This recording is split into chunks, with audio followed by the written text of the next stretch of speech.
प्रिय विद्यार्थी, आज के क्रोमोसोमल एबरेशन के क्लास में आप सभी लोग का स्वागत है। आज हम लोग बात करेंगे क्रोमोसोमल एबरेशन के बारे में।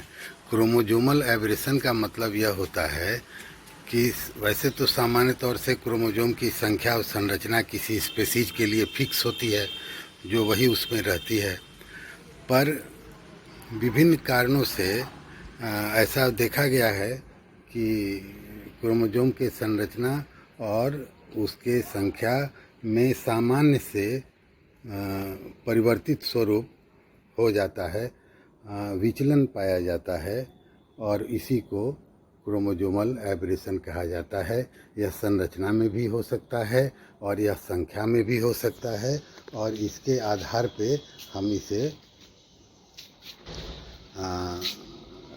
स्ट्रक्चरल या न्यूमेरिकल क्रोमोसोमल एबरेशन कहा जाता है। तो सबसे पहले हम लोग इसकी कुछ बुनियादी बात जानें जो कि इस टॉपिक को समझने में सहयोगी होगा। देखिए, जो सोमैटिक सेल है उसमें 2n क्रोमोसोम की संख्या होती है और गैमेटिक सेल में n क्रोमोसोम की संख्या होती है, जो कि किसी भी स्पेसीज के लिए रिमेन कांस्टेंट होता है, वही रहेगा उस स्पेसीज में वो। दिस इज ड्यू टू, या ऐसा क्यों उसमें वही रहेगा हर हाल में?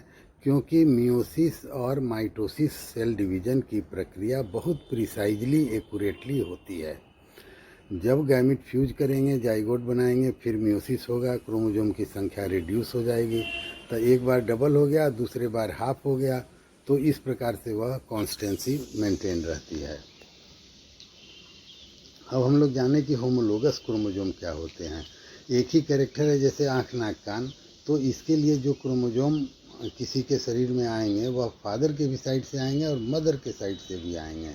तो ये दोनों क्रोमोसोम आपस में होमोलोगस क्रोमोसोम के रूप में जाने जाते हैं। अच्छा, गैमेट में सिर्फ एक ही उसमें से पार्टनर रहता है, क्योंकि वहाँ n कहा गया है, तो 2n नहीं होता है, n में एक ही क्रोमोसोम रहेगा। यह स्थिति गैमेट में होती है। गैमेट्स आर प्योर ना, तो वहाँ पर एक ही रहेगा। और किसी भी सेल के अंदर जितने भी n क्रोमोसोम हैं, उन सभी को सम्मिलित रूप से उसका जीनोम कहते हैं। Each chromosome of genome contain definite number and kind of genes which are arranged in definite sequence on chromosome. जितने भी जीन होते हैं वो डेफिनिट क्रोमोसोम पे फिक्स होते हैं और वहीं पर उनका सीक्वेंस और क्रोमोसोम की संख्या पहले से पूर्व निर्धारित है, उसी जगह वो रहते हैं जीन्स। प्रत्येक जीन के साथ ये निर्धारण है। और कई बार म्यूटेशन के कारण या स्पॉन्टेनियसली क्रोमोसोम के संख्या या संरचना में वेरिएशन देखा गया है, जो कि क्रोमोसोमल एबरेशन है। नॉर्मल से जो हटेगा वो क्रोमोसोमल एबरेशन है। अब हम लोग जाने हेटेरोजाइगोट और होमोजाइगोट क्या होता है। यदि दो होमोलोगस, प्रत्येक क्रोमोसोम के होमोलोगस पार्टनर होंगे, तो ये दोनों होमोलोगस पार्टनर पर वह चेंज यदि है, डेफिशिएंसी, डुप्लीकेशन या जो कुछ भी चेंज हो क्रोमोसोमल एबरेशन का, दोनों पर मौजूद हो, तब तो वह होमोजाइगोट कहा जाएगा। पर यदि होमोलोगस क्रोमोसोम में किसी एक ही पार्टनर पे यह क्रोमोसोमल एबरेशन दिख रहा है और दूसरे पर यह नहीं है, तो वैसी स्थिति में इसे हेटेरोजाइगोट कहेंगे। याद रखिए, हर जगह हेटेरोजाइगोट को डील करने में प्रॉब्लम आती है कि उनकी पेयरिंग कैसे होगी इत्यादि, वो ज़्यादा कठिन है। तो उस पर हम लोग वार्तालाप के दौरान यह बात ध्यान देखेंगे। तो यहाँ छोटा में होमोजाइगोट, दोनों जो क्रोमोसोम है होमोलोग के, उन दोनों पर परिवर्तन हुआ है। और हेटेरोजाइगोट, इसका मतलब कि दोनों जो पार्टनर हैं उनमें किसी एक ही पर परिवर्तन हुआ है, दूसरे पे नहीं। ठीक है, अब स्ट्रक्चर और न्यूमेरिकल दो कैटेगरी में बटा है, इसका विभेदन किया गया है, वर्गीकरण। Chromosome structure variation results from chromosome breakage. अच्छा, ये जो क्रोमोसोम के विभिन्न संरचनात्मक परिवर्तन आते हैं, नॉर्मल से डेविएटेड स्थिति उत्पन्न हो जाता है, तो इसका आधार क्या है? इसका आधार है breakage and reunion.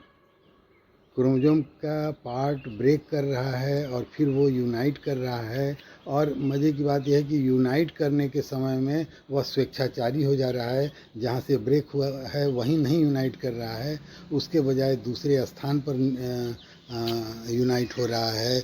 Reverse order उसका बदल जा रहा है जब वह फिर से यूनाइट हो रहा है, या क्रोमोसोम भी बदल जा रहा है जिस पर वह रीयूनाइट हो रहा है। तो इस प्रकार से हर प्रकार के संरचनात्मक रूप से जो क्रोमोसोमल एब्रेशन होते हैं, उसका मुख्य आधार यही है कि क्रोमोसोम ब्रेकेज और रीयूनियन। तो ब्रेकेज का भी अनेक प्रकार और रीयूनियन में भी अलग अलग व्यवहार के वजह से अनेक प्रकार के क्रोमोसोमल एब्रेशन आते हैं। अब हम लोग इसको आगे डील करेंगे, और आप लोग देखिएगा कि ब्रेकेज एंड रीयूनियन का काम ही करा के विभिन्न प्रकार के क्रोमोसोमल एब्रेशन किस प्रकार से विकसित कर लिए जाते हैं। अच्छा, क्रोमोसोम में जो ब्रेकेज होता है एक्सरे के द्वारा, केमिकल के द्वारा या स्पॉन्टेनियसली नेचर में होते रहता है। There are 4 common type of chromosomal aberration. 4 प्रकार के क्रोमोसोमल एब्रेशन बताए गए हैं संरचना के लिहाज से, लेकिन यहाँ पर हम 1-2 और भी पॉइंट यहाँ रखेंगे। तो पहला तो है डिलीशन या डेफिशिएंसी कहेंगे, दूसरा है डुप्लीकेशन, तीसरा है इन्वर्जन, चौथा है ट्रांसलोकेशन, और हमने रखा है जिसे बाद में हम डील करेंगे रिंग क्रोमोसोम, आइसोक्रोमोसोम और डाइसेंट्रिक क्रोमोसोम। इसके द्वारा हाईलाइट करते हुए लास्ट में बताएंगे। आइए अब पारा पारी एक एक को देखा जाए। तो जो डिलीशन होता है, इसमें लॉस ऑफ क्रोमोसोम सेगमेंट को डिलीशन या डेफिशिएंसी कहते हैं। इट कैन बी, अब देखिए डिलीशन जो है यह 2 प्रकार का कहा गया। एक तो वह होगा जो कि टर्मिनल पॉइंट पर होगा, तो उसे टर्मिनल डिलीशन कहेंगे, और एक वह स्थिति भी हो सकती है जिसमें इंटर कैलोरी पोजीशन पर हो, बीच के स्थान पर हो, तो उसको इंटर कैलोरी डिलीशन कहा जाएगा। A single break near the end of the chromosome result in terminal deficiency या डिलीशन। यदि एक सिंगल ब्रेक हो जाए, मान लीजिए क्रोमोसोम है तो वो जो उसका टर्मिनल पॉइंट है, अंत है, उसके थोड़ा पहले से वह ब्रेक हो जाए और टूटा हुआ भाग खो जाए या वहाँ से अलग हट जाए, तब यहाँ पर टर्मिनल डेफिशिएंसी या डिलीशन का निर्माण होगा। लेकिन यदि किसी क्रोमोसोम में 2 ब्रेक हो, वह बीच के स्थान पर हो, और ब्रेक वाला टुकड़ा वहाँ से अलग हट जाए और लॉस्ट हो जाए, और बाकी क्रोमोसोम फिर आपस में जुड़ जाएं वहाँ पे, तो इस प्रकार से जो डेफिशिएंसी वाला या डिलीशन वाला जगह स्थान होगा वह क्रोमोसोम के बीच में होगा, इसलिए इसको इंटर कैलोरी डेफिशिएंसी कहा जाता है। अब नेचर में देखिएगा तो जो टर्मिनल डेफिशिएंसी है यह कम जटिल होता है, और अधिकतर जो डेफिशिएंसी डिटेक्ट किया गया है वह इंटर कैलोरी टाइप का ही डिटेक्ट किया है। मैंने नेचर में इंटर कैलोरी डिलीशन या डेफिशिएंसी ज़्यादा पाया जाता है। अच्छा, ये एक नोट करने वाली पॉइंट है कि ब्रिज नामक वैज्ञानिक ने 1917 में पहली बार क्रोमोसोमल एब्रेशन में यही डिलीशन को खोजा गया था, और यह कहाँ से खोजा गया था, तो ड्रोसोफिला के एक्स क्रोमोसोम के जेनेटिक स्टडी करने के दौरान उन्होंने खोजा था। अब देखिए, जो बातें अभी तक मैंने आपको डिलीशन के बारे में बताया, इसी बात को अब यहाँ चित्र से आपको दिखाया जाएगा। देखिए, पहला बात है कि ओरिजिन ऑफ कैसे हुआ टर्मिनल डिलीशन का। तो देखिए, यहाँ पर एक क्रोमोसोम है, उस पर अलग अलग जीन्स लगे हुए हैं, ABCDEF। अब यहाँ पर एक जगह ब्रेक लिखा हुआ है। देखिए, A और B के बीच में एक ब्रेक हो जा रहा है, और जो टूटा हुआ भाग है वो लॉस्ट हो जा रहा है। तो यह क्रोमोसोम अब नॉर्मल से अलग हो गया, और इसमें जीन BCDEF सिर्फ हो गए। तो यहाँ पर इसके टर्मिनल पॉइंट पर वह डेफिशिएंट टुकड़ा वहाँ से हट गया है, तो डेफिशिएंसी को यहाँ टर्मिनल डेफिशिएंसी या डिलीशन कहा जाएगा। आइए अब देखते हैं origin of inter calorie deletion. देखिए इंटर कैलोरी डिलीशन होने के लिए क्या हुआ कि इसमें पहले एक लूप के जैसा बना हुआ है, मान लीजिए क्रोमोसोम मुड़ता है और मुड़ने के बाद 2 स्थानों पे ब्रेक हो जा रहा है। अब ब्रेक होने के बाद जो छोटा वाला टुकड़ा है वो लॉस्ट हो जा रहा है, अलग हट जा रहा है, और बाकी क्रोमोसोम वहीं पर फिर रीयूनाइट हो जा रहे हैं। तो देखिए ये डी और सी वाला पार्ट मुड़ने के कारण यह ब्रेक हो गया है, 2 ब्रेक हुआ है, 2 जगह ब्रेक का ऐसे एरो दिया गया है, और डी और सी भाग ब्रेक होके अलग हट गया, और ए बी और ई एफ फिर आके पास में जुड़ गया, और इस प्रकार जो क्रोमोसोम बना ए बी ई एफ बना। और इस क्रोमोसोम में इंटर कैलोरी पोजीशन में डिलीशन या डेफिशिएंसी है, इसलिए इसे इंटर कैलोरी डिलीशन कहते हैं। तो ये दोनों का ओरिजिन हुआ। अब हम लोग जब इसे पढ़ते हैं तो इसका परिभाषा और इसके बारे में कमेंट करते हुए चित्र बना के हमें यह भी ध्यान देना होगा कि इसकी साइटोलॉजी और जेनेटिक्स पर भी चर्चा अवश्य करा जाए। तो देखिए सी में दिखाया गया है formation of deficiency loop, area missing in deleted chromosome C और डी। सी और डी वाला मिसिंग एरिया है जो दूसरा क्रोमोसोम है डिलीशन के कारण। तो इसमें एक लूप का निर्माण होगा जिसमें जो मैचिंग पार्ट नहीं है दूसरे होमोलॉग पार्टनर में, वह बाहर की ओर बल्ज कर जाएगा और ठीक पॉइंट टू पॉइंट उसकी मैचिंग और पेयरिंग हो जाएगी। तो देखिए A B E F matching हो गई और ये लूप के रूप में सी डी निकल गया जो दूसरे होमोलॉग पार्टनर पर था। तो इस प्रकार से हमने देखा कि यह लूप का निर्माण करता है और तब पेयर करता है। अब जब जेनेटिक इफेक्ट की बात हम लोग करेंगे तो इसमें यह ध्यान देने योग्य बात है कि सी और डी जीन जो हट गया है, तो जो चीज़ हटा है वो कितना महत्वपूर्ण है, अब उसकी महत्ता के अनुरूप ही वह जेनेटिक्स को प्रभावित करेगा।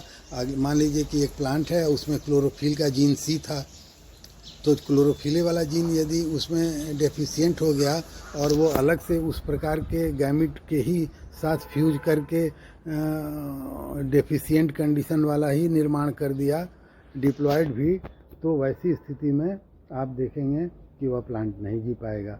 तो इसमें मतलब जो डेफिशिएंट, ये 2 बात पे ये निर्भर करेगा उसका जेनेटिक्स। एक तो डेफिशिएंट पार्ट की महत्ता कितनी थी, और दूसरी ये कि क्या सेकेंड पार्टनर जब फिर 2 गैमिट फ्यूज कर रहे हैं तो क्या सेकेंड पार्टनर से जो होमोलॉग का आया है उसमें क्या वह जीन उपस्थित है। यदि हाँ उपस्थित है तब तो काम उसका चलेगा, और नहीं तो वह नुकसान उसमें दिखेगा।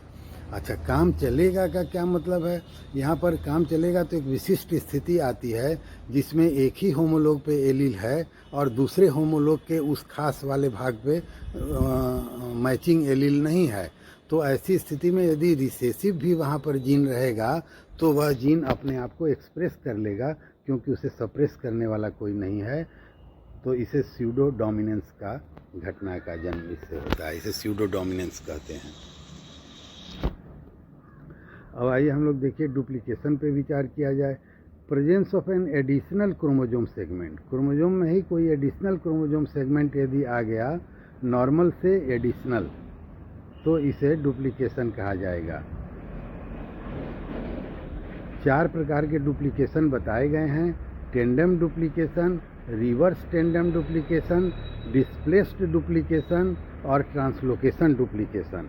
अब देखिए टेंडम डुप्लीकेशन, मान लीजिए कि अभी ऊपर में आप A B C D E F देख रहे थे, तो इसमें उसमें सी डी वाला पॉइंट डिलीट हुआ था, लेकिन एक ऐसा कल्पना करिए कि ए बी सी डी फिर सी डी और तब ई एफ, तो सी डी वाला पार्ट यहाँ पर डुप्लीकेटेड कहा जाएगा। और A B C D E F, तो ये एक सी डी डुप्लीकेटेड पार्ट हुआ। तो इसको हम लोग कहते हैं, यह पहला प्रकार है जिसे टेंडम डुप्लीकेशन कहेंगे। अच्छा, अब एक रिवर्स टेंडम डुप्लीकेशन है, उसमें क्या होगा गौर कीजिएगा।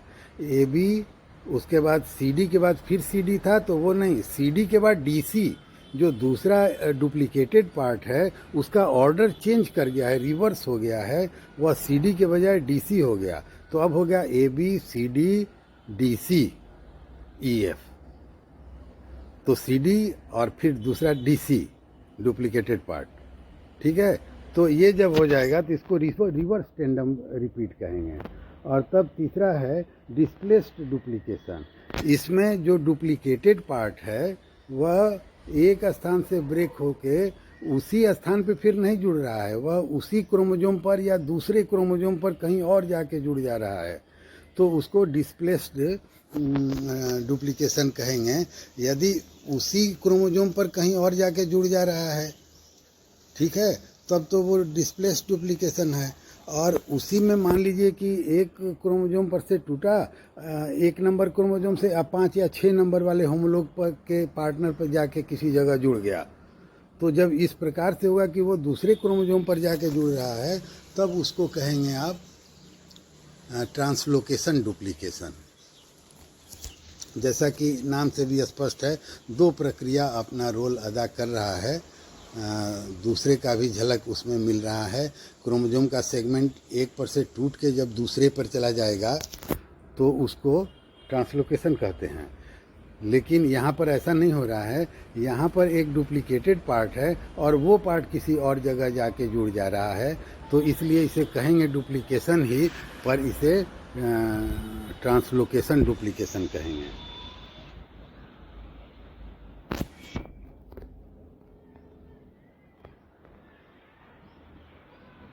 अब इसे देखिए, इसका परिभाषा भी यहाँ पर दे दिया गया है कि extra chromosome segment located immediately after the normal segment in precisely the same orientation, तो ये टेंडम है। When the gene sequence in the extra segment of tandem is in reverse order inverted, it is known as reverse tandem duplication. In some cases, extra chromosome may be located either on same chromosome or on different but away, तो उसको displaced duplication, और जब अलग पे चला जाएगा तो वो ट्रांसलोकेशन। देखिए, इसको चित्र के द्वारा समझा जाए तो देखिए, यहाँ डुप्लीकेशन है, ये बीच या इंटर कैलोरी डुप्लीकेशन दिखाया जा रहा है, देख रहे हैं ना, ये बगल में उसी पार्ट का डुप्लीकेशन हो गया है, तो ये ओरिजिन ऑफ डुप्लीकेशन इस प्रकार से हो गया। अच्छा, अब देखिए ये ओरिजिन इनका कैसे होगा। Origin of duplication involves the chromosome breakage and result of chromosome segment with its homologous chromosome, breakage and reunion. तो दूसरे स्थान पर यदि वह रीयूनाइट कर जा रहा है तो इस प्रकार से इसका ओरिजिन होगा। एक तो ये तरीका बताया गया। As a result, one of the two homolog involve in the production of a duplicated and with a deficiency while the other has duplication for the concern segment. देखिए, यहाँ ये कह रहे हैं दूसरे पॉइंट में कि मान लीजिए कि होमोलॉग क्रोमोसोम का पार्टनर है ABCDEF ABCDEF। अब इसमें से CD वाला हिस्सा एक पार्टनर से टूट के और होमोलॉग के दूसरे पार्टनर पे जाके जुड़ गया, तो ऐसे जो डुप्लीकेशन हुआ तो इसका रिजल्ट क्या होता है, तो जो एक क्रोमोसोम है उसमें तो डुप्लीकेशन हो गया, और दूसरे क्रोमोसोम में कहाँ क्या हुआ, जिसमें से टूट के वह आया था, तो वह डेफिशिएंसी क्रिएट कर दिया। तो ब्रेकेज रीयूनियन में जब डुप्लीकेशन बनता है तो दूसरा होमोलोगस पार्टनर जो है वह डेफिशिएंट हो जाता है। Another phenomenon known as unequal crossing over also leads to exactly the same consequence for a small chromosome segment. Unequal crossover के द्वारा भी इसी प्रकार की स्थिति उत्पन्न होगी। तो देखिए, duplication of band 16A of X chromosome of Drosophila, जो 16A है वो बार I के लिए रिस्पॉन्सिबल होता है। तो यहाँ पर अनइक्वल क्रॉस ओवर होने के वजह से समान स्थिति उत्पन्न हो जाती है, डुप्लीकेशन की स्थिति इन्वॉल्व हो जाती है। This duplication is believed to originate due to unequal crossing over. ठीक है, अब आइए हम लोग देखें इसका जेनेटिक इफेक्ट क्या होता है। Majority of small duplication have no phenotypic effect. अधिकतर केसेस में इसका कोई फिनोटिपिक इफेक्ट नहीं होगा। However they provide raw material for evolutionary change. ये जो एक्स्ट्रा आ गया है तो उसकी वजह से उस पर इवोल्यूशनरी चेंज में वह मदद करेगा, विशेष तौर से तब जब उसमें म्यूटेशन वगैरह होगा और वह नया रोल असाइन कर लेगा, तब जो है यह इवोल्यूशन में सहयोगकारी होगा। और देखिए यहाँ एग्जाम्पल भी दिया गया है, a gene family consist of 2 or more gene that are similar to each other derived from a common gene ancestor. ये एग्जाम्पल है ग्लोबिन जीन। अच्छा, tandem duplication play a major role in evolution because it is easy to generate extra copy of the duplicated gene through the process of unequal crossing over. तो तात्पर्य कहने का ये है कि ये लोग इवोल्यूशन में सहयोगकारी होते हैं। एक डुप्लीकेशन का और जेनेटिक इफेक्ट जान लीजिए कि उस जीन के द्वारा जो कैरेक्टर प्रभावित होता होगा, जो मल्टीपल डोज में हो गया डुप्लीकेशन के कारण, तो उससे वो कैरेक्टर का वेजिटेटिव साइज जो है वह बड़ा होने लगेगा।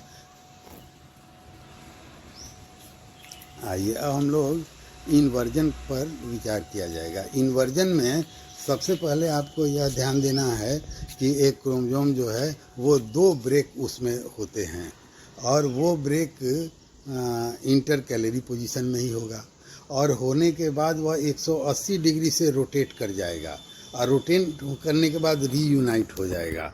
तो इससे इन्वर्जन बनता है।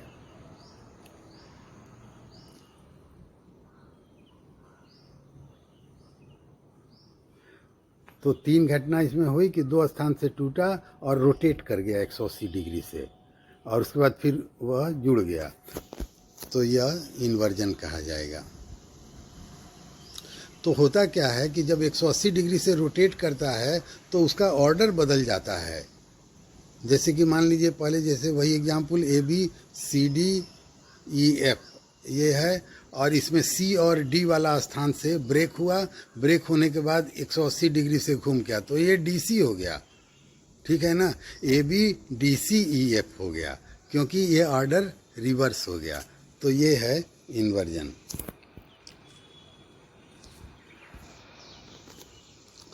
ये क्यों ऐसा हुआ? तो ब्रेक होने के बाद when they rejoin the wrong and में बिकम कनेक्टेड।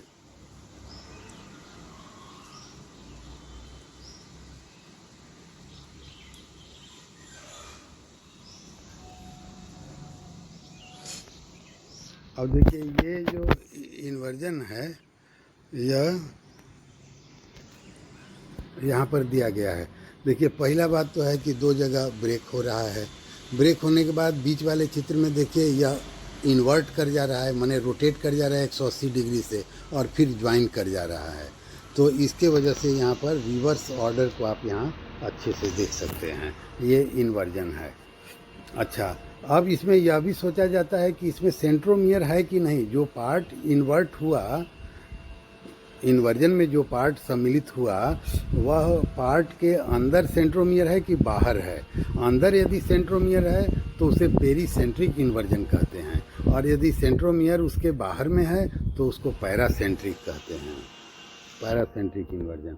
अब देखिए यहाँ पैरासेंट्रिक इन्वर्जन है, क्या यहाँ पर सेंट्रोमियर पे कोई प्रभाव पड़ा है? नहीं।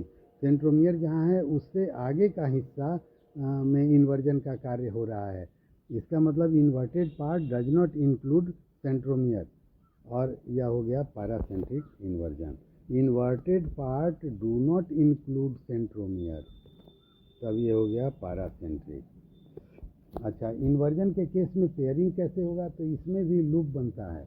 अब देखिए ये इन्वर्जन लूप है, ये थोड़ा विशेष प्रकार का है, और इस लूप के कारण जो इन्वर्टेड ऑर्डर ऑफ जीन हो गए हैं इन्वर्जन के पार्ट में, वह भी आमने सामने होते हैं। जैसा कि आप जानते हैं कि पॉइंट टू पॉइंट क्रोमोसोम की पेयरिंग होगी, तो देखिए ये अलग तरह से यहाँ पर लूप का फॉर्मेशन हुआ है, और इसमें पॉइंट टू पॉइंट ये सामने आमने सामने फिर पड़ जा रहे हैं। 5 के सामने 5, 6 के 6, 7 के 7, जबकि आर्डर इनका उल्टा है। देखिए 1 2 3 4 7 6 5 8, और दूसरे में क्या 1 2 3 4 5 6 7 8। तो लेकिन ये इस प्रकार से लूप विशेष प्रकार से बनने के कारण इसे इन्वर्जन लूप कहते हैं। तो इनमें पेयरिंग भी होता है। अच्छा, अब पैरासेंट्रिक यदि क्रोमोसोम हो और उसमें क्रॉसिंग ओवर हो जाए तो उसका क्या परिणाम होता है? When A paracentric inversion crosses over with a normal chromosome, the resulting chromosome are an acentric with no centromere and dicentric with 2 centromere. तो जब पैरासेंट्रिक, याद रखिएगा पैरासेंट्रिक जिसमें सेंट्रोमियर नहीं आ रहा है इन्वर्टेड पार्ट में, तो पैरासेंट्रिक। अब यह जो पैरासेंट्रिक है इसमें क्रॉसिंग ओवर हो जाए तो क्रॉसिंग ओवर का जो रिजल्ट निकलता है वह रिजल्ट यह होगा कि एक डाइसेंट्रिक ब्रिज बनेगा, एक ऐसा क्रोमोसोम बनेगा जिसमें दो दो सेंट्रोमियर आ जाएंगे, और एक ऐसा छोटा क्रोमोसोम बनेगा जिसमें कोई सेंट्रोमियर नहीं रहेगा, वह एसेंट्रिक होगा। तो क्रॉस ओवर होने पर पैरासेंट्रिक इन्वर्जन में डाइसेंट्रिक क्रोमोसोम और एसेंट्रिक क्रोमोसोम बनते हैं।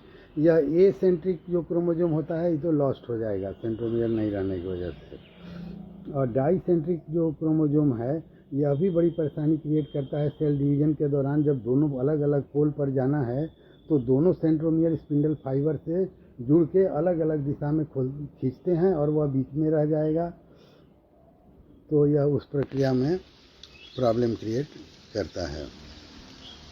और तब वैसी स्थिति में डाइसेंट्रिक हो जाता है लीथल। कहाँ पाया गया? Maize female tissue and pollen grain are sterile, crossing over within inversion interval generation unequal set of chromatids are developed. अब देखिए ये चीज़ दिखाया गया है। अब यह गौर करिएगा कि हमने अभी बात किया है पैरासेंट्रिक का, चित्र आ गया पेरीसेंट्रिक का, इसे आगे बढ़ा दे रहे हैं फिर वापस आएंगे। ये देखिए पैरासेंट्रिक इन्वर्जन, ठीक है। सेंट्रोमियर इधर एक साइड में कोने में है बाएं तरफ, पहले के चित्र में जो नॉर्मल है। अब उसके बाद ऊपर में है ABCDE, नीचे में क्या है ADCBE, तो इन्वर्टेड पार्ट ये लाल वाला जो है वो है।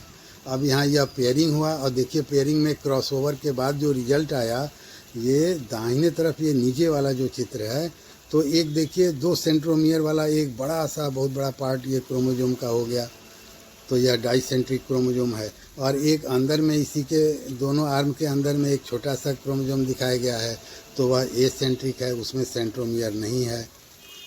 तो ये पैरासेंट्रिक कैसे हुआ और क्रॉसिंग ओवर होने पे रिजल्ट कैसा हुआ, और डाइसेंट्रिक कैसा होता है और एसेंट्रिक कैसा होता है, ये इतना चीज़ हम लोगों ने यहाँ पर देखा।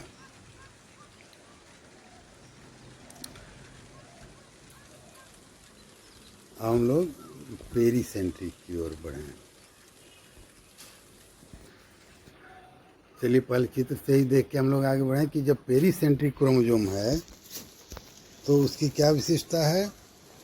Centromere included in the inverted part, inversion वाले पार्ट के अंदर सेंट्रोमियर है। तो देखिए यहाँ पर इन्वर्जन वाले पार्ट के अंदर सेंट्रोमियर है, AB के बाद सेंट्रोमियर है और CD से पहले है। और नीचे जो लाल रंग वाला पार्टनर दिखाया गया है यहाँ पर रिवर्स ऑर्डर में है यह क्रोमोसोम के जीन। तो कैसे है ACBD, ABCD होना चाहिए था ना, तो ये CB वाला पार्ट ये उलट के यहाँ पे लगा हुआ है, इसलिए ऑर्डर चेंज हुआ। A के बाद B के बजाय A के बाद C, तब B और तब D आया। चलिए ये लूप बना, दूसरे चित्र में लूप बन के इनके बीच में पेयरिंग हो गई और क्रॉसिंग ओवर भी हुआ। तो क्रॉसिंग ओवर के पश्चात देखिए कुछ तो नॉर्मल प्रोडक्ट बने, कुछ duplication A arm, deletion D arm, कुछ भाग जो है डुप्लीकेटेड है और कुछ भाग डेफिशिएंट है। तो ये क्रॉसिंग ओवर के बाद कैसे ज्वाइन होकर वो सेपरेट होते हैं उस पर यह निर्भर करता है। और अनेक प्रकार के डेफिशिएंसी डुप्लीकेशन होते हैं, इसलिए हाई स्टेरिलिटी पाया जाता है पेरीसेंट्रिक इन्वर्जन में। ठीक है, तो इस प्रकार से यह पैरासेंट्रिक इन्वर्जन में जब पेयरिंग होती है और जब क्रॉस ओवर होता है तो डाइसेंट्रिक यहाँ पर बना। अब आइए हम लोग थोड़ा पेरीसेंट्रिक की तरफ चलते हैं। ये है पेरीसेंट्रिक इन्वर्जन, उसकी पेयरिंग और उसके प्रोडक्ट क्रॉसओवर के पश्चात। ठीक है, यहाँ पर जैसा कि हम देख रहे हैं सी और B, A B C D के बजाय ए सी बी, तो सी और बी वाला हिस्सा इसमें इन्वर्टेड हो गया है और इस इन्वर्टेड के कारण बी सी के जगह पर ऑर्डर बदल गया और सी बी हो गया।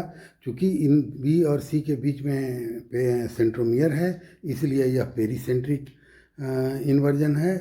और इसके बाद इसका पेयरिंग यहाँ पर दिखाया गया है और पेयरिंग में इन्वर्जन लूप का फॉर्मेशन दिखाया गया है। और यह जो लूप बनता है यहाँ पर आप गौर करिएगा कि सी के सामने सी और बी के सामने बी पड़ रहा है लूप बनने के कारण, इसलिए पेयरिंग संभव है। अच्छा, यहाँ पर क्रॉसिंग ओवर हो रहा है बीच के जो दो क्रोमेटिड हैं, नॉन सिस्टर क्रोमेटिड, यहाँ पर जहाँ पर कि थोड़ा सा उभार दिखाया गया है और एक दूसरे से सटा हुआ। तो इस क्रॉस ओवर के पश्चात आप देखिए जैसे लाल वाले को लेके चले तो एक सेंट्रोमियर लिया और फिर ब्लू लाइन पे आ गया, फिर दूसरा सेंट्रोमियर लेके निकल गया। ठीक है, तो इस प्रकार से यहाँ की स्थिति में क्रॉस ओवर के जो प्रोडक्ट होते हैं वो किस प्रकार यह रीयूनाइट होकर सेपरेट हो रहा है उसके आधार पर दिया गया है।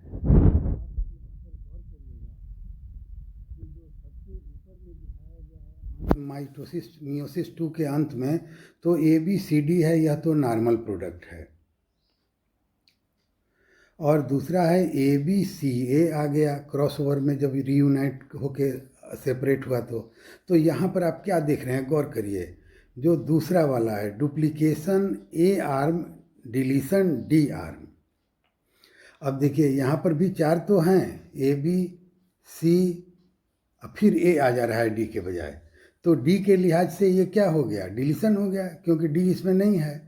और इसमें ए दो बार हो गया, बिगिनिंग में भी ए है और लास्ट में भी ए है, तो डेफिशिएंसी और डुप्लीकेशन दोनों इसमें दिख रहा है, ए का डुप्लीकेशन और डी का डेफिशिएंसी। क्या वंडरफुल केस है।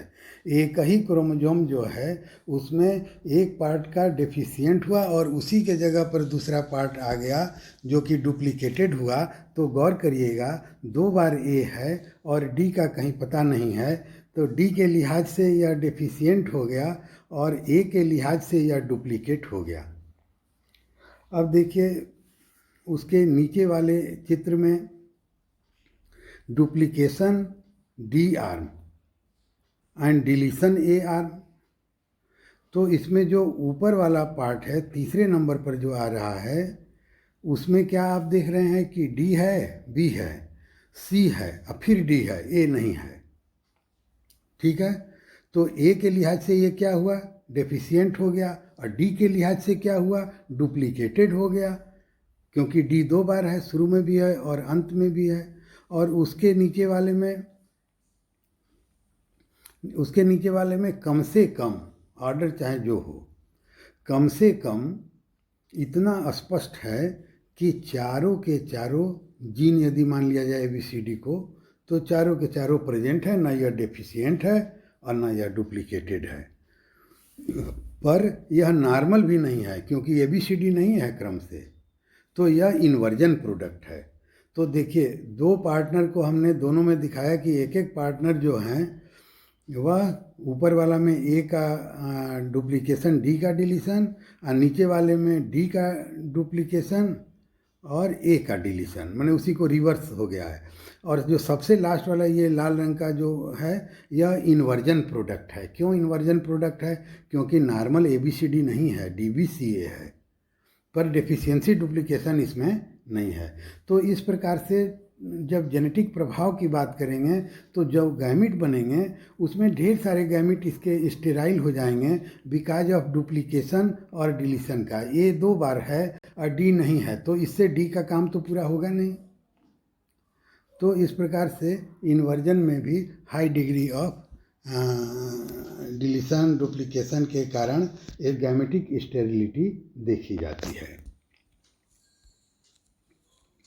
तो ठीक है, इस प्रकार से हम लोगों ने डेफिशिएंसी, डुप्लीकेशन और इन्वर्जन, पेरीसेंट्रिक और पैरासेंट्रिक और अब पेरीसेंट्रिक, ये इतना रास्ता हम लोगों ने तय किया।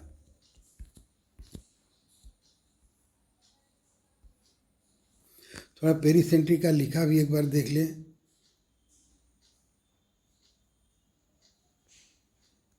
Duplicated for some gene and deleted for other gene, वही जहाँ ए डुप्लीकेट हो गया, डी जो है वो डेफिशिएंट हो गया, उसी बात को बताया जा रहा है।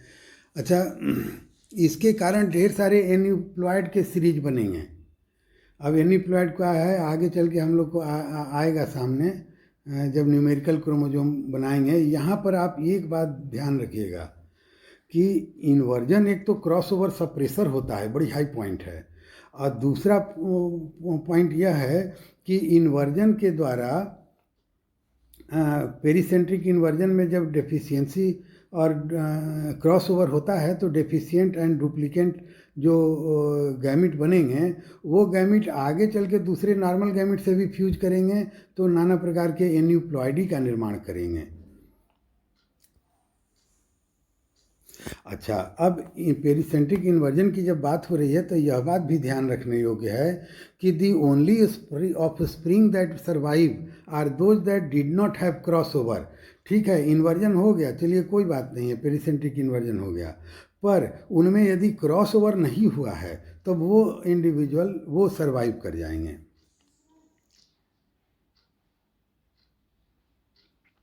Thus, when you count the offspring, you only see the non-crossover. So it appears that crossing over has been suppressed. अब देखिए मज़ेदार बात यह है कि जहाँ क्रॉसिंग ओवर होगा वो तो मर जाएंगे, और जहाँ क्रॉसिंग ओवर नहीं होगा वो जीवित रहेंगे। तो जब आप प्रोडक्ट एनालिसिस कराइएगा तो प्रोडक्ट का जब आप ऑब्जर्वेशन करने चलिएगा तो आप देखिएगा कि उसमें तो क्रॉस ओवर आया ही नहीं, उसमें तो जो नॉन क्रॉस ओवर है वही सब हैं। तो आप बड़ी चकित होंगे, कहेंगे कि अरे इसमें सिर्फ नॉन क्रॉस ओवर आया। आप ये नहीं समझ पाएंगे वहाँ पर कि क्रॉस ओवर होने के कारण ये सब डाई कर गए हैं, वह आपके नज़र में ही नहीं आएंगे क्योंकि वह डाई कर जाएंगे, वाइबल नहीं होंगे।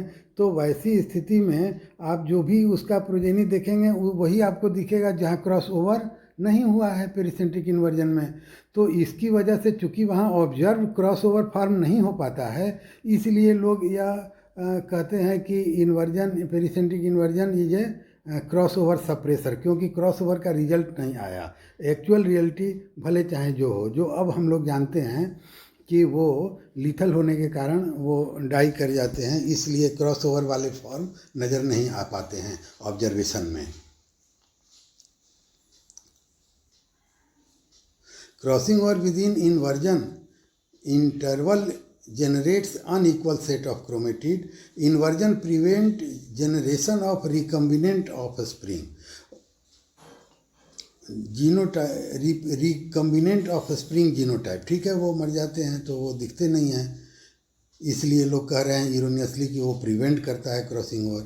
क्रॉसिंग ओवर खूब होता है, वो मर जाते हैं और इसलिए ऑब्जर्वेशन में वो नहीं नज़र आते हैं।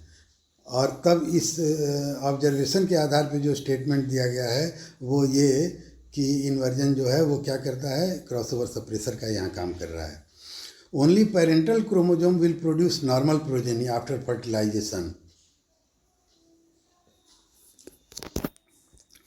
चलिए, तो अब हम लोग आते हैं ट्रांसलोकेशन में।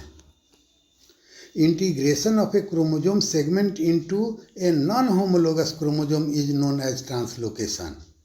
ठीक है, ऐसे कह दें कि exchange of segment of chromosome between the non homologous chromosome. ठीक है ना, क्रॉसिंग ओवर से इसे अलग करके समझ लीजिएगा, क्योंकि क्रॉसिंग ओवर में क्या कहते हैं, exchange of segment of chromosome between non sister chromatid of homologous chromosome. और जब ट्रांसलोकेशन कहते हैं तो वहाँ पर कहते हैं कि exchange of segment of chromosome between non homologous chromosome. अब देखिए, ट्रांसलोकेशन का बुनियादी मतलब थोड़ा सा मैं यहाँ बता दूँ पहले आगे चलने के टेक्निकल फॉर्म में आने के पहले, वह यह कि देखिए होमोलोगस अनेक क्रोमोजोम है। मटर ले लीजिए, 7 पेयर ऑफ क्रोमोजोम है, 7 होमोलोगस पेयर है वहाँ पे, ठीक है। अब मान लीजिए क्रोमोजोम नंबर 1 पर का कोई टुकड़ा टूटे और वहाँ से जाके क्रोमोजोम नंबर 5 पे जाके लग जाए, या 6 पे लग जाए, या 7 पे लग जाए, ठीक है। तो ब्रेक यहाँ पर भी हो रहा है, ब्रेक होने के बाद वह नॉन होमोलोगस क्रोमोजोम पर जाके जुड़ जा रहा है, तो यह ट्रांसलोकेशन हो गया। अच्छा, अब इसमें कह रहे हैं कि एक्सचेंज ऑफ सेगमेंट दिखाइए, तो ठीक है, 1 नंबर क्रोमोजोम और 5 नंबर क्रोमोजोम दोनों एक एक स्थान पे ब्रेक हो गए। अब ब्रेक होने के बाद अपना अपना पार्ट दूसरे जगह ले जाके एक्सचेंज वे में वो जुड़ गए। 5 का पार्ट 1 पे जुड़ गया, 1 का पार्ट 5 पे जुड़ गया, और यह ट्रांसलोकेशन हुआ। रेसिप्रोकल ट्रांसलोकेशन के भी नाम से जानते हैं इसे। तो ये ट्रांसलोकेशन हुआ। बुनियादी तौर से ट्रांसलोकेशन का मतलब क्रोमोजोम का कोई पार्ट टूट के और किसी नॉन होमोलोगस पर जाके जुड़ जाए, तो इसे ट्रांसलोकेशन कहा जाएगा। अब देखिए 3 प्रकार इसमें बताए गए हैं। एक तो कहा गया है कि सिंपल ट्रांसलोकेशन, दूसरा कहा गया है शिफ्ट ट्रांसलोकेशन, और तीसरा कहा गया है रेसिप्रोकल ट्रांसलोकेशन। 1 बाय 1 इन तीनों को हम लोग देखेंगे। Simple translocation, in this case terminal segment of a chromosome is integrated at one end of the non-homologous region, they are rare। देखिए सिंपल ट्रांसलोकेशन क्या होता है, रेयर होता है। इसमें एक क्रोमोजोम का कोई पार्ट टूटा और जाके सीधे जो टर्मिनल पॉइंट है वहाँ पर जाके किसी कारण से जुड़ गया। अब क्यों जुड़ गया यह बड़ा समझना थोड़ा डिफिकल्ट लग रहा है, क्योंकि पोलैरिटी होती है क्रोमोजोम में और वहाँ पर कोई कहीं भी नहीं जुड़ सकता है। कटा और वहाँ पर कोई आके जुड़ा है तो समझ में आ जाता है। बहरहाल नेचर में हर तरह की घटनाएं होती हैं। तो यदि कोई एक क्रोमोजोम का पार्ट टूट के और दूसरे नॉन होमोलोगस क्रोमोजोम पर जाके उसके इंड में जुड़ जाता है, तो इससे जो ट्रांसलोकेशन होता है उसको सिंपल ट्रांसलोकेशन कहते हैं, और यह बहुत रेयर होता है।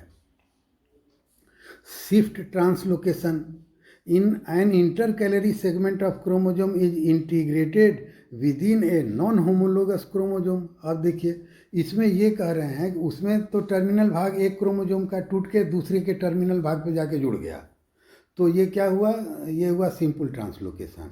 अब शिफ्ट ट्रांसलोकेशन जब कहते हैं तो यहाँ पर कहते हैं कि ट्रांसलोकेशन के लिए जो ब्रेकेज हुआ वो ब्रेकेज इंटरकैलरी पोजीशन पे हुआ, और जब इंटर कैलरी पोजीशन पर होगा तो यहाँ 2 ब्रेक होगा तब वो सेगमेंट अलग हटेगा, ठीक है ना। बीच से कोई चीज़ हटाना चाहिए।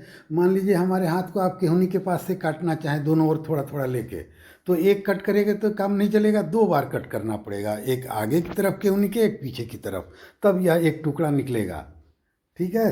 तो यह इंटर कैलरी पोजीशन पर यह निकालने का तरीका है। तो 2 कट होगा, और एक क्रोमोजोम पर 2 कट हुए और इंटरकैलरी पोजीशन वहाँ से निकला, और निकल के वह चला गया नॉन होमोलोगस क्रोमोजोम पर और जाके वहाँ पर जुड़ गया, तो इसे शिफ्ट ट्रांसलोकेशन कहा जाएगा। यह ड्रोसोफिला और न्यूरोस्पोरा दोनों इसके एग्जाम्पल हैं, वहाँ पर यह रिपोर्टेड है। अब आइए रेसिप्रोकल ट्रांसलोकेशन, जो बहुत कॉमन होता है। When 2 non homologous chromosome exchange segment reciprocally transferred, इसमें 2 बात कहा गया। एक बात तो कहा गया, उससे आप समझिए कि नॉन होमोलोगस क्रोमोजोम के बीच में सेगमेंट का ट्रांसफ़र जो हो रहा है वो रेसिप्रोकली हो रहा है, सेगमेंट का ट्रांसफ़र हो रहा है, और दूसरी बात कि वह रेसिप्रोकली हो रहा है। मतलब 1 और 5 क्रोमोजोम, मटर वाला केस बताएं 7 क्रोमोजोम पेयर, 1 और 5 की अब हम लोग बात कर रहे हैं, एक काल्पनिक को किसी की भी बात कर सकते हैं, 1 6 1 3 2 5 जो भी, तो हम लोग 1 5 ले रहे हैं। तो 1 5 में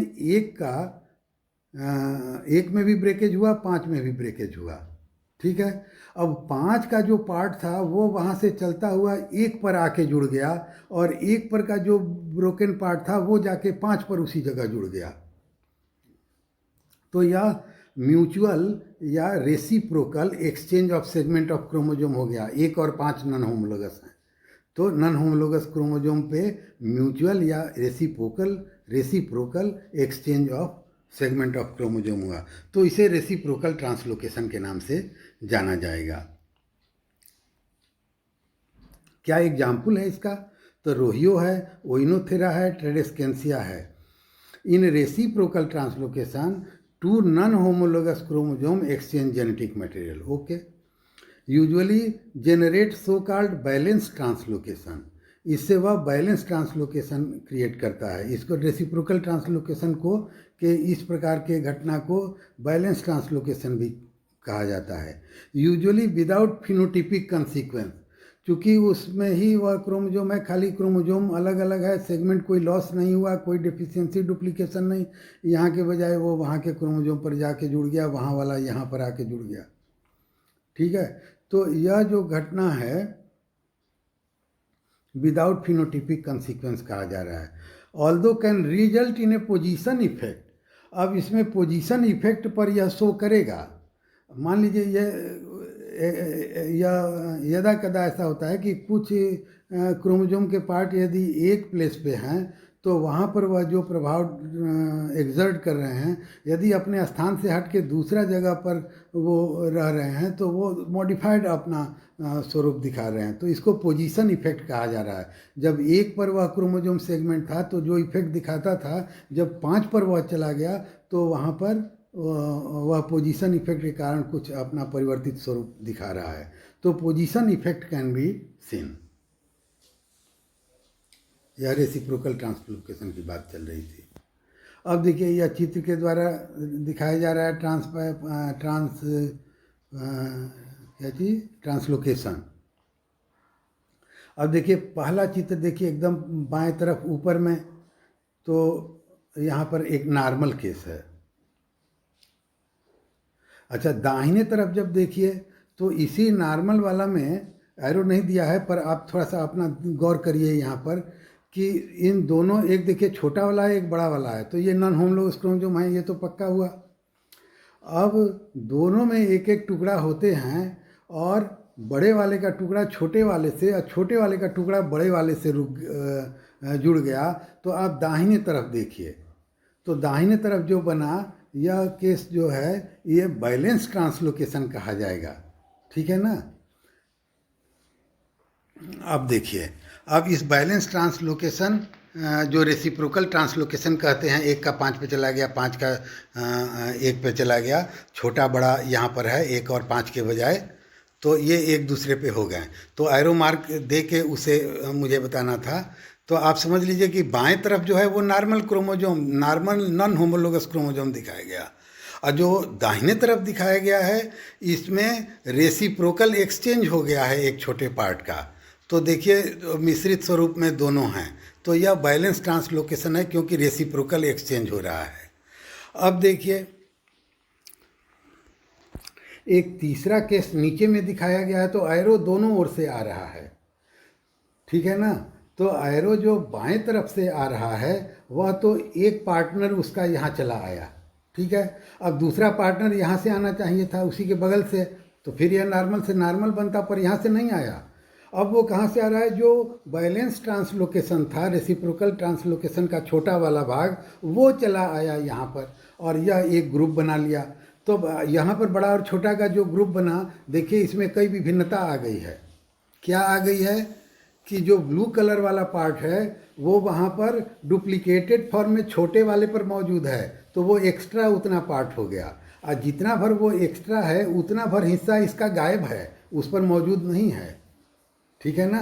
तो इसलिए इसको अनबैलेंस ट्रांसलोकेशन कहेंगे। क्या कहेंगे? Unbalance translocation. इस प्रकार दो स्वरूप ट्रांसलोकेशन का हम लोगों ने चित्र से देखा, रेसिप्रोकल ट्रांसलोकेशन या बैलेंस ट्रांसलोकेशन और अनबैलेंस ट्रांसलोकेशन। अब देखिए एक और मज़ेदार बात इसमें यह है कि जो अनबैलेंस ट्रांसलोकेशन है इसमें डुप्लीकेशन भी है और डेफिशिएंट भी है, ठीक है। ब्लू वाला पार्ट डुप्लीकेटेड है क्योंकि वह छोटे वाले क्रोमोसोम पर भी आ गया है, और डेफिशिएंट है छोटे वाले क्रोमोसोम का एक पार्ट जो कि बड़े वाले पर नहीं है, वो कहीं नहीं है, ठीक है। तो इस प्रकार से यह अनबैलेंस ट्रांसलोकेशन हुआ।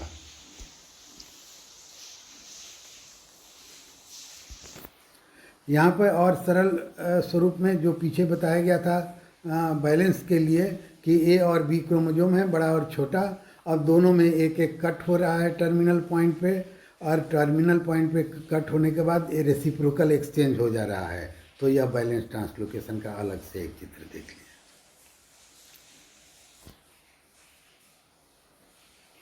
अब देखिए हम लोग इसके साइटोलॉजी के बारे में विचार करेंगे। मैं बताया कि साइटोलॉजी बहुत महत्वपूर्ण चीज़ है।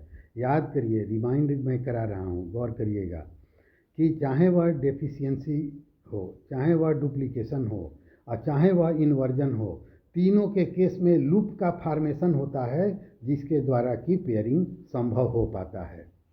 लेकिन जब ट्रांसलोकेशन में आते हैं तो लूप का फॉर्मेशन नहीं होता है, यहाँ प्लस का निशान बनता है जिसे क्रॉस भी कहते हैं।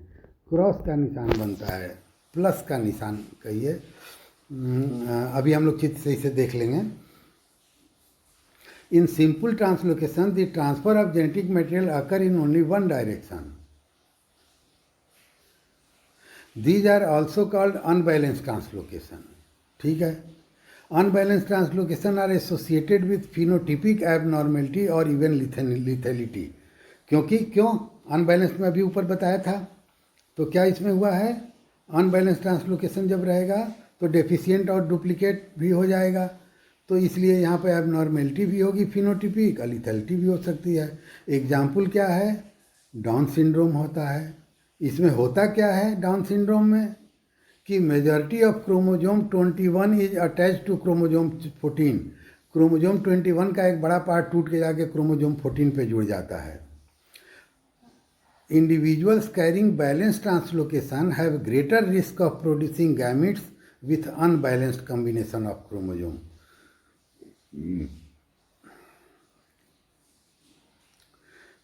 तो इंडिविजुअल जिनमें बैलेंस ट्रांसलोकेशन होगा वह greater risk of producing gamete with unbalanced combination बनाएंगे। This depends on segregation pattern during meiosis. Meiosis के दौरान कैसे सिग्रीगेशन होता है इस पे यह निर्भर करेगा। During meiosis one homologous chromosome synapse with each other. For the translocation chromosome to synapse properly a translocation cross must form, माने वही प्लस का निशान जो बनेगा। Balance translocation and gamete production. अब देखिए ये हम लोग यहाँ पर देख रहे हैं। अब देखिए ये ओवरऑल देख रहे हैं तो क्या आपको लग रहा है, प्लस का निशान बना है। अच्छा, इसमें 4 क्रोमोजोम इन्वॉल्व हैं। जानते हैं ऐसा क्यों?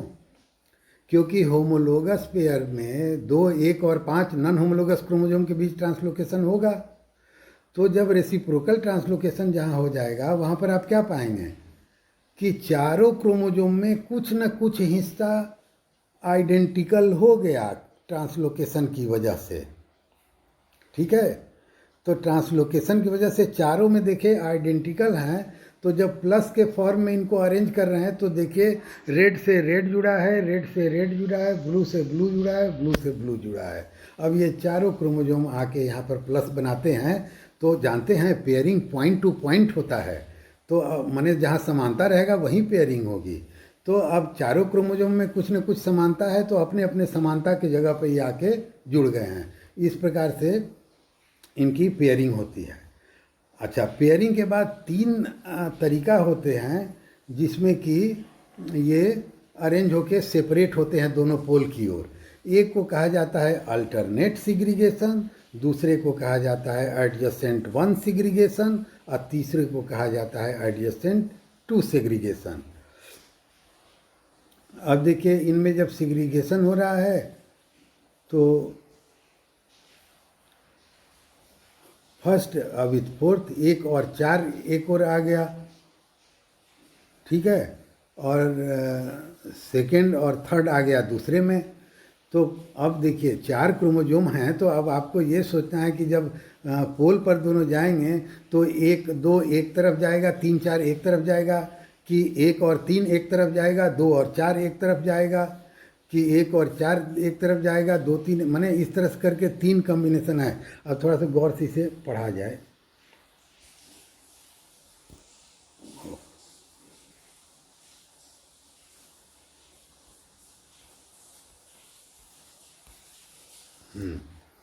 देखिए alternate segregation, first with fourth 1 और 4 एक तरफ गया और सेकेंड और थर्ड एक तरफ आ गया।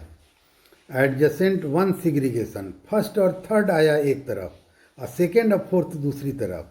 और एडजेसेंट 2 सेग्रीगेशन, फर्स्ट और सेकेंड एक तरफ और थर्ड और फोर्थ दूसरी तरफ। देखिए 3 पॉसिबिलिटीज़ हैं, ये सीग्रीगेट माने 2 पोल पर कैसे जा रहे हैं, ठीक है ना, उसके हिसाब से।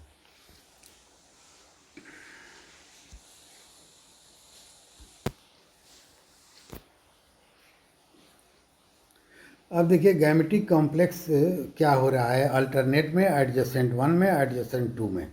यहाँ कहीं भी कोई पॉइंट में आपको प्रॉब्लम लगे, तुरंत पीछे वाले स्लाइड वाला जगह देखिएगा, वहाँ पर वो चित्र देखिएगा, फिर इसे थोड़ा सा पीछे करके वीडियो को और इसको मिला के देखिएगा तो आप खूब बढ़िया से उसे समझ लेंगे। अल्टरनेट सेग्रीगेशन में क्या हो रहा है, chromosome on opposite side of the translocation cross segregate into the same cell leads to balance gamete. तो इसमें बैलेंस गैमिट बनेगा। Both contain a complete set of genes and are thus viable.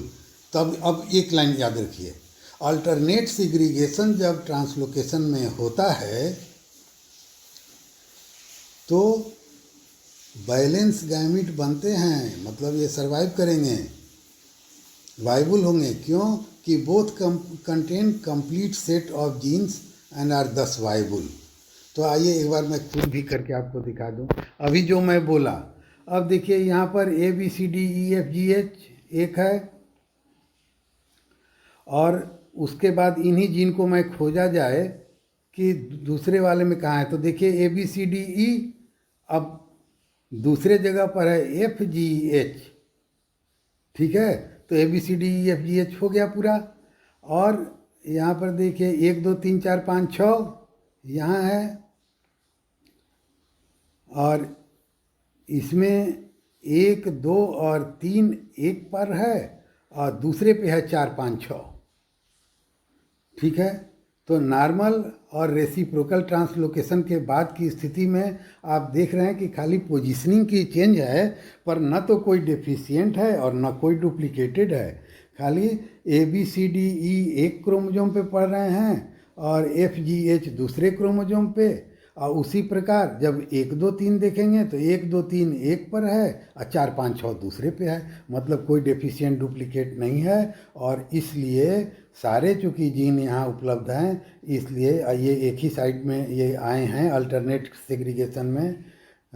तो इस प्रकार से यहाँ पर ये वाइबल बनेंगे, यहाँ पर क्या बनेंगे, ये वाइबल गैमिट का निर्माण करेंगे। अब देखिए adjacent 1 segregation, adjacent non homologous chromosome segregate into the same cell. एक ही सेल में adjacent non homologous chromosome segregate किए हैं, leads to unbalanced gamete, both have duplication and deletion and are thus inviable माने नॉट वाइबल। आओ इसको भी देख लिया जाए।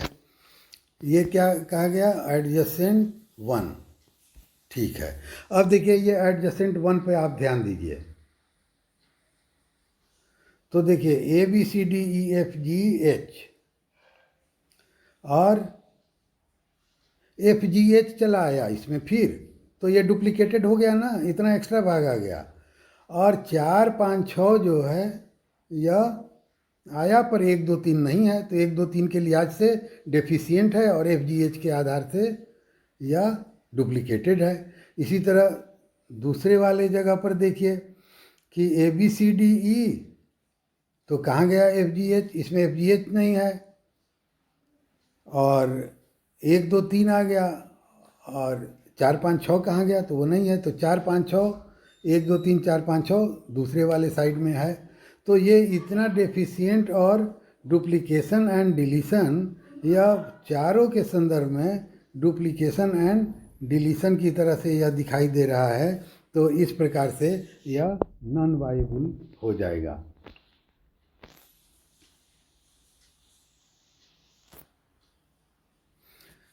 अब देखिए एडजेसेंट 2 में क्या हो रहा है, adjacent 2 segregation, adjacent homolog chromosome segregates into the same cell, leads to unbalance gamete, both have duplication and deletion and thus are not viable. अब यहाँ का भी आइए एक बार केस देख लें। देखिए यहाँ पर भी ABCDEFGH और ABCDE, कहाँ गया FGH, तो यहाँ नहीं है।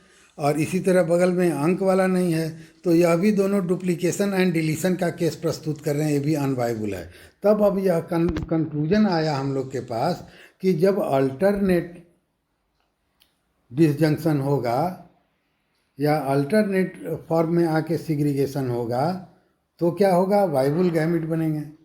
और जब एडजेसेंट 1 या एडजेसेंट 2 में सिग्रीगेशन होगा तो सब डिलीशन डुप्लीकेशन उसमें बहुत रहेगा, इस वजह से वो सब अनवाइबल हो जाएंगे।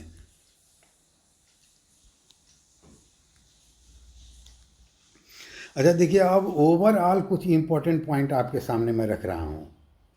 Chromosome with deletion can never revert back to normal. Deletion है तो वह अब नॉर्मल नहीं होगा और transmitted to the next generation, अगले जनरेशन में जाएगा। In intercalary deletion broken acentric fragment of chromosome appear as small chromatin body, और इसको कहा जाता है माइक्रोन्यूक्लियाई। अब कोई पूछे माइक्रोन्यूक्लियाई क्या है, तो वहाँ पर आप बताइएगा एसेंट्रिक क्रोमोजोम बिना सेंट्रोमियर के जब विकसित होता है तो वह ऐसे ही पड़ा हुआ न्यूक्लियाई में दिखता है, तो उसे माइक्रोन्यूक्लियाई कहा दिया जाता है। Homozygous deletion is lethal. यदि डिलीशन है और वो होमोजाइगस हो, माने दोनों क्रोमोजोम पर से वह टुकड़ा हट गया है, खो गया है, तो वैसी स्थिति में वह लीथल हो जाएगा। Heterozygous deletion can revealed a phenomenon known as pseudo dominance. जब हेटेरोजाइगस कंडीशन में डिलीशन होगा, माने होमोलोगस पार्टनर में एक तो ठीक है और दूसरे पर का पार्ट वहाँ पर डिलीट हो गया, तो यह एक नया फिनोमेनन दिखाता है जिसे स्यूडो डोमिनेंस नाम दिया गया है। स्यूडो डोमिनेंस का कारण ये है कि एवरी कैरेक्टर हैज 2 एलील, ठीक है ना। अल्टरनेटिव कैरेक्टर के लिए 2 एलील होते हैं, दोनों अलग अलग होमोलोग क्रोमोजोम पे रहेंगे, तो एक में का पार्ट यदि डिलीट कर गया तो जो रिसेसिव जीन दूसरे पर है उसको कोई दबाने वाला है नहीं है, तो वो अकेले एलील है, और यदि वो रिसेसिव भी है तो भी वह अपने आप को एक्सप्रेस कर देगा, क्योंकि उसको डोमिनेट करने वाला जो दूसरा एलील रहता है वो तो डिलीट हो गया है, वो है नहीं, तो इसलिए इसको स्यूडो डोमिनेंस कहते हैं। यह आभासी रूप में वहाँ पर सामने आ जा रहा है क्योंकि इसे दबाने वाला डिलीटेड हो चुका है, तो यह स्यूडो डोमिनेंस बताता है। 1 copy of gene is deleted, so the recessive allele on the other chromosome is now expressed. Sex linked lethal and dominant notch wing etcetera in Drosophila. Example है ये। Cat-cry syndrome of babies result from chromosome deficiency in short arm of chromosome 5। यह ध्यान दीजिएगा कि cat-cry syndrome जो होता है babies में, वह क्यों होता है, तो deficiency in short arm of the chromosome 5। Deletion can be recognised during meiotic pairing of homologous chromosome and during somatic pairing of specialised tissue like salivary gland of drosophila और ड्यूरिंग पैकिटीन इन मेज। माने कहाँ पर आप test उसको detect कहाँ करेंगे, जब microscope में देखेंगे तो ड्रोसोफिला वाला हरदम वो पेयर वे में रहता है, तो इसलिए वहाँ पर बड़े बड़े क्रोमोजोम होते हैं, वो साफ पेयरिंग दिखेगा, और नहीं तो फिर दूसरा जगह है सोमैटिक पेयरिंग नहीं तो सैलाइवरी, तो पैकिटीन में स्टेज में दिखेगा, मेज में दिखता है। Due to intercalary deletion unpaired loop is form. अब देखिए, मैंने एक पॉइंट आपके सामने रखा था जिसमें कि कहा था कि 3 और प्रकार के क्रोमोजोम को मैं सामने ला रहा हूँ, क्रोमोजोमल एपरेशन। एक तो आइसोक्रोमोजोम है। आइसोक्रोमोजोम तब कहा जाएगा कि the chromosome which has both arm identical, दोनों ही आर्म उसका समान हो, ABC ABC, तो ये क्या हुआ, ABC के बाद सेंट्रोमियर फिर आगे में ABC, तो सेंट्रोमियर के दोनों ओर के आर्म समान हैं, इसलिए इसे आइसोक्रोमोजोम कहेंगे। तो इसके 2 स्थिति बन सकती है। एक प्रकार का आइसोक्रोमोजोम वो होगा जिसमें सेंट्रोमियर के दोनों तरफ दोनों लॉन्ग आर्म रहेंगे, और एक दूसरा केस होगा जिसमें सेंट्रोमियर के दोनों तरफ दोनों शॉर्ट आर्म रहेंगे। एक्चुअली इन्हें एक्सचेंज होना था टूटने के बाद, तो लॉन्ग वाला टूट के दूसरी तरफ चला गया और शॉर्ट वाला एक पर आके जुड़ गया, तो शॉर्ट शॉर्ट और लॉन्ग लॉन्ग, तो इस प्रकार से जब हो गया तो आइसोक्रोमोजोम का निर्माण होता है। डाइसेंट्रिक क्रोमोजोम तो मैंने बताया ही कि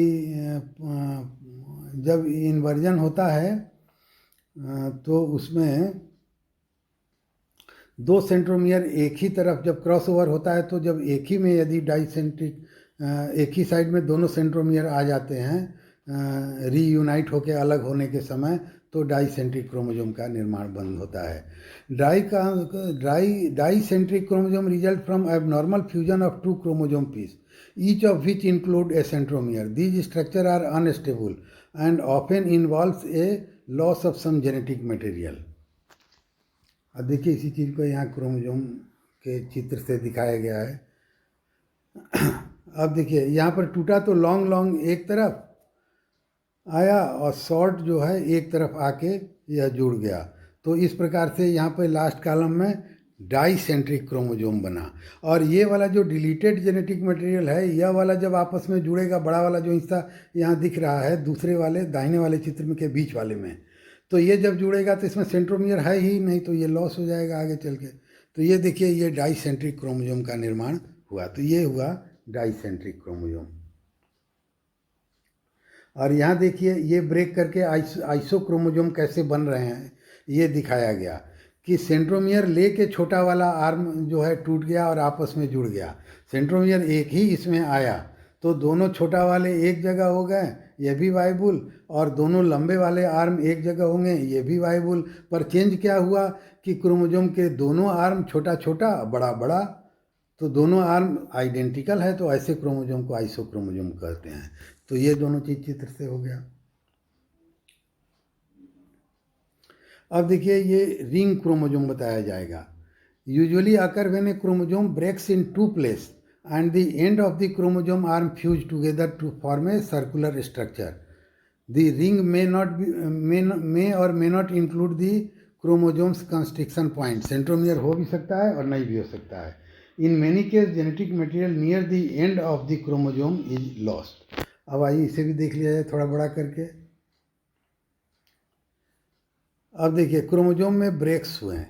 अब देख लीजिए ब्रेक्स कहाँ हो रहा है, ठीक है।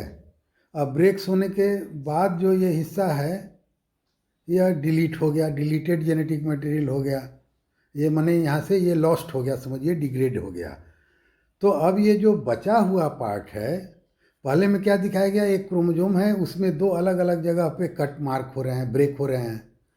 अब उन ब्रेक पॉइंट कहीं जाके जुड़ नहीं रहे हैं बल्कि वो लॉस कर जा रहे हैं, डिग्रेड कर जा रहे हैं। अब जो बचा हुआ क्रोमोसोम है इसके दोनों किनारा आपस में घूम के जुड़ जा रहे हैं। तो इस प्रकार से जो क्रोमोसोम बना वह रिंग क्रोमोसोम का निर्माण हुआ। तो इस तरह यह भी क्रोमोसोमल एब्रेशन है। तो रिंग क्रोमोसोम जो बनेगा, तो यहाँ देख रहे हैं इसमें सेंट्रोमियर रहेगा, देख रहे हैं ना सेंट्रोमियर यहाँ है, इसीलिए वाइबुल भी हो जाएगा। रिंग क्रोमोसोम आपको मज़े में दिखता रहेगा। तो इसलिए यह मैंने 3 अलग का पॉइंट खोज के आपके लिए लाया। अब देखिए दोस्तों, आप लोग के लिए कुछ सवाल है यहाँ पे जो आपको आंसर करना है। जो आप पढ़ ही रहे हैं यहाँ देख लीजिए पढ़ के, और इसी को आप लोग आंसर कर दीजिए। वीडियो बड़ा हो गया है, और आपको अच्छा लगे तो लाइक और सब्सक्राइब करिए, शेयर करिए। धन्यवाद।